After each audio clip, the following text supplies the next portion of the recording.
పుస్తకాలు మనం చదువుదాం చివరి దాకా. ఇక్కడే మనం చూస్తున్నాం కదా, ఈ గడ్డ మీద ఇదంతా ఈ మీరున్న ఏరియా అంతా చాలా మంది యోధులు పుట్టుకొచ్చిన ఏరియా. ఇక్కడ ఒక్కొక్క ఊరు చరిత్ర, ఒక్కొక్క మట్టి చరిత్ర, ఇక్కడ రాయి చరిత్ర, ఇక్కడ ఉన్న రోడ్డు ఎట్లమైనా మనం ఒక్కొక్కరి చరిత్ర తెలుపుతారు ఇక్కడ. ఎందుకంటే ఇది తెలంగాణ సాయుధ పోరాట వారసత్వం ఉన్న ఏరియా ఇదంతా.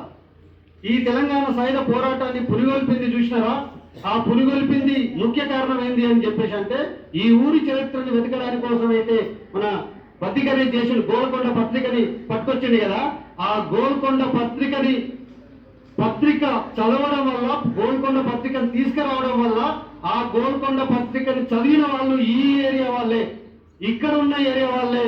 పుట్టుకొచ్చిన భీమిరెడ్డి నరసింహారెడ్డి ఈ ఊర్లన్నిటిని విముక్తి చేసి మన బాంచనన్న వాళ్ళని బంధుకులు చేతబట్టి ఈ దేశంలో ఉన్న మన తెలంగాణని విముక్తి చేసి